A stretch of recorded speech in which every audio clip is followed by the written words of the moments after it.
I stepped outside that morning like I always do, keys in one hand, coffee in the other, thinking it was just going to be a normal day. The sky was clear, the air felt good, and I had a list of small things to knock out. Nothing big. Just errands, the usual stuff. But then I looked down the road and stopped cold. There it was. A giant semi-truck, just sitting there. Not moving. Not unloading. Just parked across the road like someone dropped it there on purpose. It wasn't near the curb. It wasn't off to the side. It was completely blocking the one and only road that leads to and from my house. At first, I thought maybe the driver took a wrong turn. Maybe the GPS messed up or he needed to turn around. I mean, it happens. Big trucks in small neighborhoods don't always mix well. I figured someone would be out dealing with it soon. Maybe the driver was knocking on a door, trying to figure out where to go. But no one showed up. No sign of a confused delivery guy. No movement from inside the truck. It just sat there, engine off, like it had every right to be there. Then I saw her.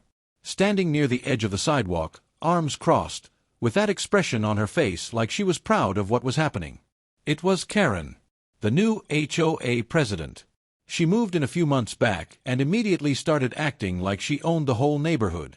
I tried to give her the benefit of the doubt when she first arrived. Maybe she just wanted things to be neat. Maybe she was just one of those people who liked order. But this was something else. I walked over, trying to stay calm. I asked her what was going on with the truck. She didn't even blink. She just said, real casual, "You're not allowed to use this road anymore. It belongs to the HOA now." I thought she was joking. I actually laughed. I said, "Wait, what? Because how does that even make sense? This road isn't private. It's the same public street I've been driving on since the day I moved in. I checked that stuff when I bought the place. It's in the records. There's nothing that says this road is owned by the HOA." But she was dead serious. She said the board had a meeting and made a decision. According to her, the HOA was now claiming the road, and anyone who wasn't following community guidelines didn't have access anymore. She said it like it was some kind of privilege I had lost. I asked her again if she had anything to back that up, but she just stood there, smiling, like she was daring me to challenge her. I've lived in this neighborhood for over 7 years. It's not some gated community with strict rules or a ton of drama. At least, it wasn't. Most of us kept to ourselves, waved when we passed each other, maybe shared a conversation at the mailbox now and then. It was peaceful, quiet, and simple. And that's exactly why I chose to live here. Technically, there is an HOA, but it never really did much. 4 years, it was just something we paid a small yearly fee for. They sent out a newsletter once in a while, mostly about landscaping reminders or upcoming garage sales. Nobody bothered anyone, and honestly, I forgot it even existed most of the time. That changed the moment Karen moved in. She bought the house at the end of the street, right near the neighborhood sign. From the second the moving truck pulled in, people noticed her. She introduced herself loudly, marched around with a clipboard, and said she wanted to improve the community. Which, fine. I'm all for improvements if they actually help. But the way she talked made it clear she wasn't looking to suggest things. She was planning to control things. It started small. Notes on doors about weeds in the yard. Complaints about trash cans being left out too long. Comments about which color mailboxes were acceptable. Then she ran for HOA president. Nobody else even ran against her. Nobody took it seriously. So she won, and that's when things really began to shift. Suddenly, she had a reason to be on everyone's property. She said she was inspecting. At first, we rolled our eyes. We figured she'd get bored and move on. But she didn't. She got worse. She started issuing warnings, fines, letters threatening legal action over flower beds being too close to sidewalks. And she made it clear she loved doing it. I stayed out of it as much as I could. I followed the rules that made sense and ignored the ones that didn't. I figured if I kept to myself, she'd leave me alone. But that was wishful thinking. See, my house sits on the back edge of the neighborhood. The road leading to it splits off from the main loop and curves around behind a patch of woods. It's not isolated, but it's tucked away enough that I rarely get foot traffic. The road has always been public. It's on the county map. I checked when I bought the house. There are no gates, no private signs, no restrictions. But something about that bothered Karen. Maybe she didn't like that it wasn't directly under her view. Maybe she thought I was getting away with something. Whatever it was, she started paying a lot of attention to that road. I saw her walking down there with her clipboard more than once, just staring like she was planning something. And then came the letters. First, it was a notice about maintaining the gravel edge near my driveway. Then it was about trimming trees that weren't even on my property. Eventually, she claimed the curve of the road behind my house needed to be monitored for security purposes. That's when I knew she was reaching. I spoke with a couple of neighbors. Some were annoyed, some were scared to speak up. One even told me, "Just go along with her, it's not worth the headache." But I'm not the type to roll over when someone's clearly overstepping. I kept records, saved the letters, and started keeping a log just in case. Then came the truck.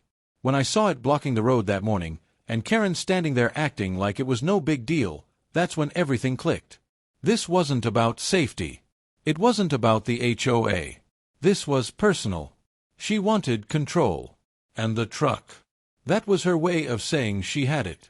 She claimed the HOA had held a vote to take ownership of the road. That now, anyone using it needed approval. I asked her when this vote happened, who was there, where the meeting notice went, because by law, we're supposed to get those in writing. She didn't answer. She just kept repeating that it was already decided. I asked if she had any legal paperwork. Something from the county. A permit. A title change. Anything. She shrugged and said, "We're working on it." That's not how property laws work. You don't just park a semi across a public road and announce it's yours now. But she acted like she could. The way she talked, it wasn't even about the HOA anymore. It was about me. About shutting me down, cutting me off, making me go through her. And if I didn't, she'd block the road again. I couldn't believe how far she was willing to take it. And honestly, at that point, I knew I couldn't handle this on my own. When I realized she wasn't bluffing, I just stood there for a second, trying to process it. The truck wasn't going anywhere. She had actually called in a full-sized semi to block the road. Not a cone. Not a sign. A massive, multi-ton truck, parked like it was guarding a warehouse, except this wasn't a warehouse. It was my neighborhood. My home. And she thought that was normal. I looked at the driver, who was just sitting inside the cab, casually flipping through his phone. He didn't even glance at me. I tapped on the window. He rolled it down halfway and barely looked up. I asked him, "Hey, any reason you're parked across the only way out of this street?" He just shrugged and said, "Got hired to park here for a few hours. Said I'd be paid to wait. That's all I know." I asked who hired him. He jerked his thumb toward Karen, like it was obvious. "So yeah, she paid someone to come out and literally block me in. That's not normal neighbor behavior. That's something you'd see in a petty revenge story online. But this was real. It was happening in front of me. So I turned back to her and said, "You're not serious. This is illegal." She smiled. Actually smiled. Like she was enjoying the whole thing. Then she said, "You've been warned. You ignored the letters. You've violated the community expectations." Community expectations. That's the phrase she kept repeating. Not rules. Not bylaws. Just expectations. Like she made up a new standard in her head and expected everyone else to go along with it. I told her, flat out, this road isn't HOA property. You can't just decide who uses it and who doesn't. She didn't budge. She crossed her arms and said, "That's your opinion. But the board agrees with me." I said, "Okay, then show me the vote. Show me the minutes. Show me anything that says this road now belongs to the HOA." And she goes, "I don't need to prove anything to you. You're already on thin ice."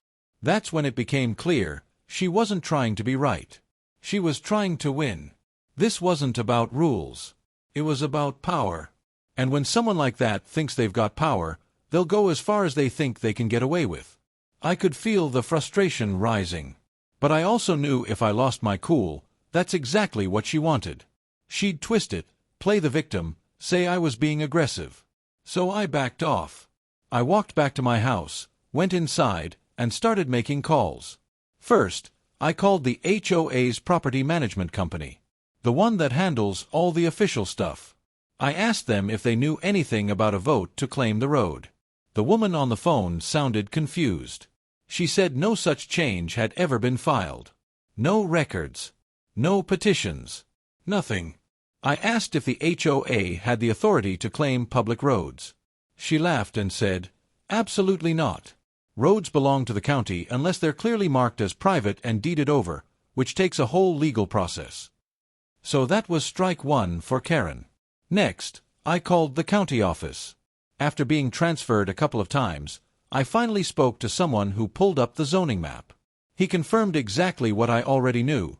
The road in front of my house is public. Maintained by the county. Open access. No restrictions.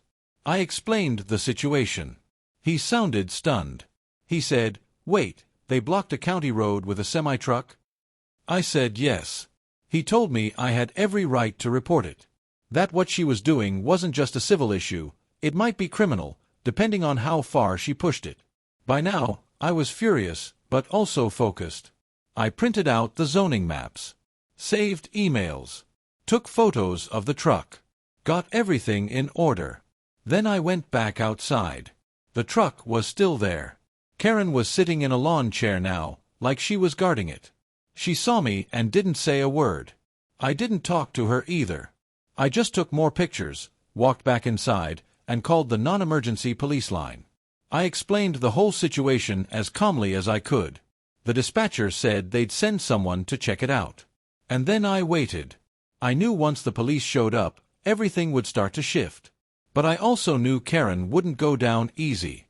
She wasn't the type to admit she was wrong.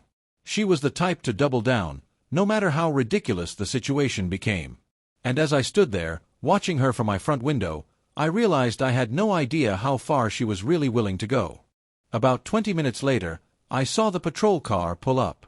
It didn't come racing in, lights flashing, nothing dramatic like that. It just turned the corner slowly and parked a little off to the side, careful not to get too close to the truck.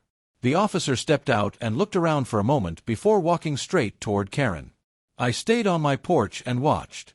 She stood up from her lawn chair, completely unbothered. Like she had been waiting for this exact moment and was ready with her script. I couldn't hear everything they were saying from where I was, but I saw the way she pointed at the truck, then pointed at my house. She was talking fast, smiling, using big hand gestures, clearly trying to take control of the conversation. The officer stayed calm. He nodded as she spoke, arms crossed, just listening. Then he motioned for the driver to step out of the truck. The guy climbed down slowly, still holding his phone, still not really looking like he cared about what was going on. After a short exchange, the officer started walking toward me. I met him halfway. He introduced himself, asked if I was the homeowner, and then said, "Your neighbor says there's a dispute about road access." I said, "There's no dispute. She blocked a public road with a semi-truck. That's not a neighborhood disagreement. That's illegal." He nodded, then asked if I had any documentation. I handed him the printouts, the zoning map, the property lines, the confirmation from the county showing the road wasn't part of the HOA's jurisdiction. He took a moment to flip through it. "I also called the property management company," I said. "They had no idea any of this was happening. No vote, no notice, nothing." He took it all in without saying much. Just kept reading, kept listening. Then he asked, "Has she threatened or harassed you directly?" I told him no, but that she'd sent multiple letters. Warnings. Accusations. All without legal backing. And now she's escalated to this, blocking access to my home. He wrote a few things down on his notepad, then walked back toward Karen. That part of the conversation took longer. She talked. A lot. From her body language, it looked like she was trying to convince him she was some sort of authority figure. At one point, I even saw her pull out a binder, flipping through papers like they proved something. He looked at them briefly, said something back to her, then pointed toward the truck. That's when her body language changed. She stiffened. Her arms dropped to her sides. She wasn't smiling anymore. The officer turned and walked back to the truck driver. Another short conversation. Then the driver shrugged, climbed back into the cab, and slowly started the engine. The truck hissed as the brakes released. Then it started to back up, clearing the road. I didn't say anything. I didn't cheer or smirk or gloat. I just stood there quietly, watching it happen. Karen didn't look at me. She walked back to her lawn chair, sat down, and stared straight ahead like none of it had happened. The officer came back over to me and said, "The road is public.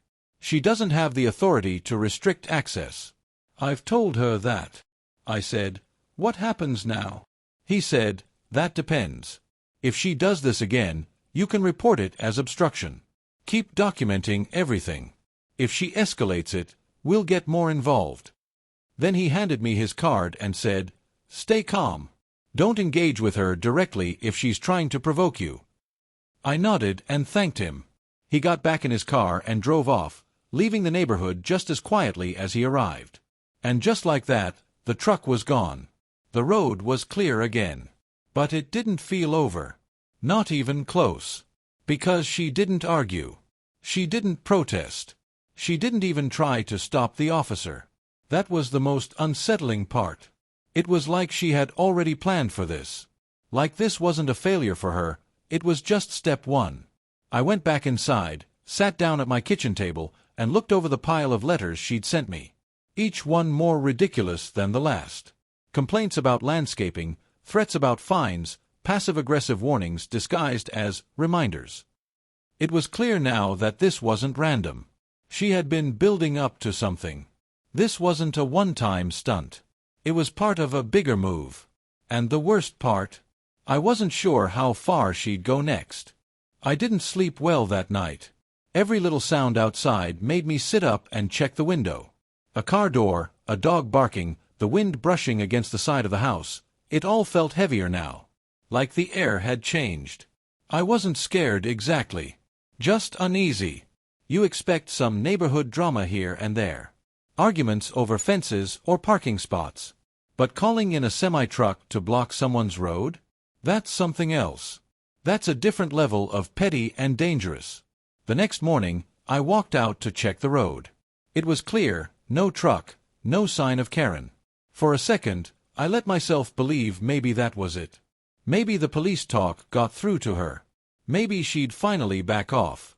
Then I saw the sign. It was small. About the size of a "for sale" sign. Planted right at the edge of the curb. It said, "HOA access only, violators will be towed." I stared at it for a full minute. No phone number, no legal backing, just a bold statement planted in the dirt like it meant something. And I knew exactly who had put it there. I walked over, yanked it out of the ground, and tossed it into my garage. I wasn't going to let her plant fake warnings and make people think the street was hers. But now I knew she was doubling down. Within 2 hours, I had an email in my inbox. From the HOA board. Well, sort of. The email address was some Gmail account titled Neighborhood Name, HOA Board, but there was no official letterhead, no CC'd members, nothing. It looked like it had been written by one person pretending to be a group. The message said I was in violation of multiple community guidelines, including disruption of order, removal of HOA property, and non-compliance with new access regulations.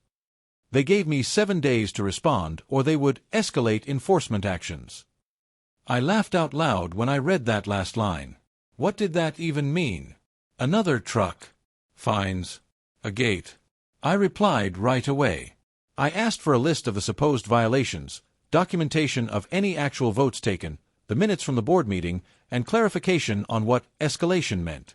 I copied the property management company on it too, just to make sure someone official saw it. No reply.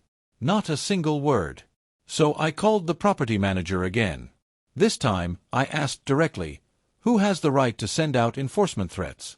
She looked up my account and said, "Only notices that come directly from our system are considered valid. Anything outside of that, especially from a personal email, is not enforceable." I asked if she knew Karen had sent that email. She sighed and said, "You're not the only one who's called about her. She's been trying to take a lot of liberties with the board lately." That made my stomach turn. So I wasn't the only one dealing with this. I started knocking on doors. Quietly, casually, just asking if anyone else had gotten weird emails or letters. And they had. So many of them. One neighbor had been fined $100 for unsanctioned lawn ornaments. Another said Karen tried to ban his daughter's lemonade stand for unauthorized commercial activity. One woman told me Karen tried to force her to remove a flag from her porch that she'd had up for years. But here's the thing, most of them didn't fight back. They just paid the fines, took down the flags, followed the fake rules. Not because they believed Karen had authority, but because they didn't want the headache. "She makes everything so exhausting," one guy told me. "I work long hours. I don't have time to argue over my mailbox color." That's what she was counting on. She wasn't winning because she was right. She was winning because she was the loudest. Because people didn't want to deal with her. Because it was easier to give in than to push back. That made me angrier than anything else. I went back home, pulled out every piece of paper I'd saved, letters, emails, screenshots. Then I started typing. A full timeline. Everything from the first weird note to the truck on the road to the fake email threats. I backed it all up in a folder and printed copies. If she wanted a fight, fine. But I wasn't going to fight it alone. Not anymore.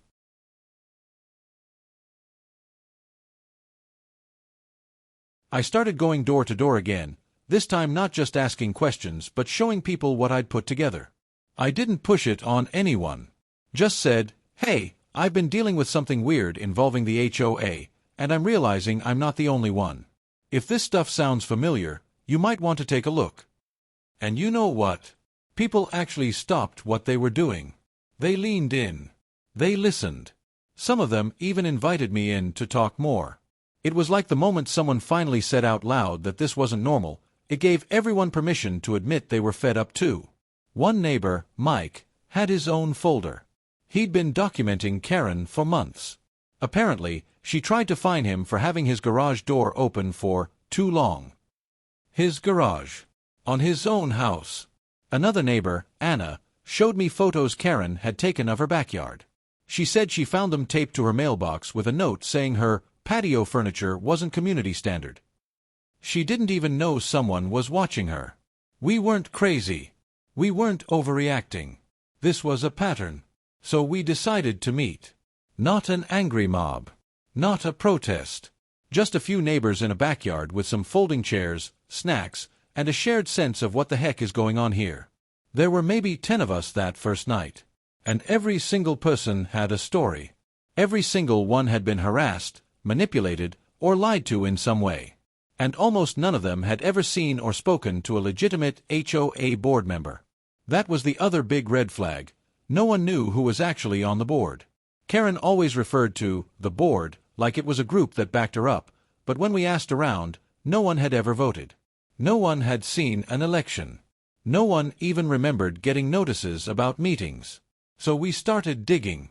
Anna had a friend who worked in a real estate office. She helped us look up the official filings. The last board election had been over 2 years ago. The terms were only supposed to last 1 year.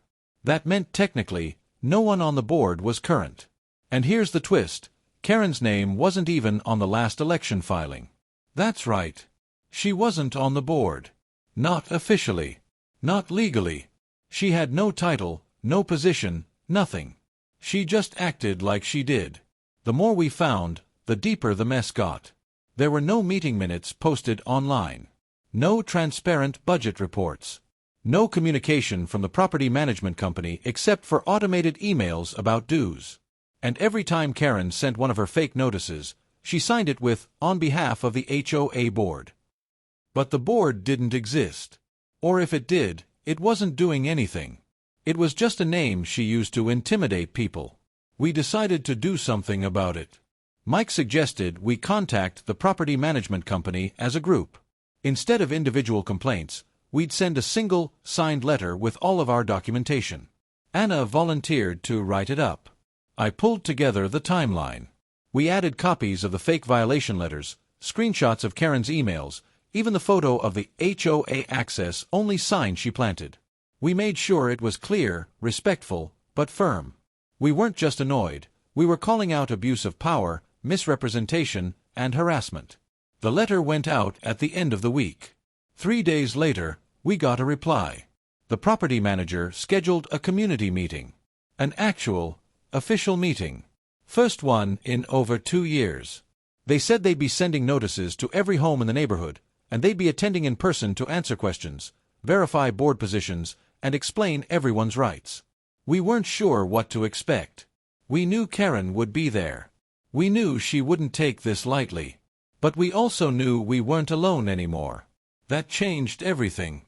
The night of the meeting, we showed up early. There were way more people than we expected.